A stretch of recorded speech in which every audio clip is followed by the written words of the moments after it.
La Belgique, partagée entre les Pays-Bas et la France, c'est le souhait évoqué par cet homme, Martin Bosma, le président de la Chambre des représentants des Pays-Bas. Lors d'un dîner avec l'ambassadeur français, le président d'extrême droite aurait déclaré Les Pays-Bas veulent que la Flandre les rejoigne. La Wallonie pourra aller à la France. La Flandre et la Wallonie sont ces deux régions qui composent la Belgique. Dans l'une, on parle le néerlandais et dans l'autre, le français. Cette déclaration de Martin Bosma a provoqué un petit coup de froid au dîner. L'ambassadeur et les députés néerlandais présents sur place auraient été stupéfaits d'entendre ça. Des propos que Martin Bosma n'a pas niés après coup. Lors d'une soirée comme celle-là, on parle de politique et de choses qui pourraient éventuellement arriver, oui. Cette idée d'une Belgique partagée par ses voisins français et néerlandais n'est pas nouvelle.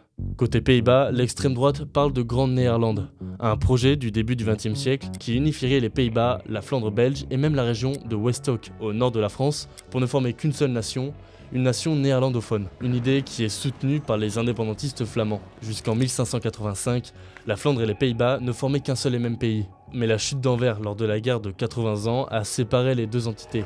Aujourd'hui, les partis nostalgiques de cette union regagnent en popularité.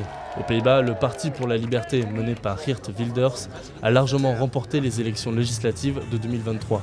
La Belgique a quant à elle pour Premier ministre un indépendantiste flamand qui déclarait en 2021 Je serais heureux si je mourrais comme néerlandais du Sud et non comme belge. L'idée de partage de la Belgique n'est pas aussi populaire du côté francophone. Le Rassemblement Wallonie-France, le seul parti en faveur de ce rattachement, n'a jamais obtenu plus de 2% des voix aux élections.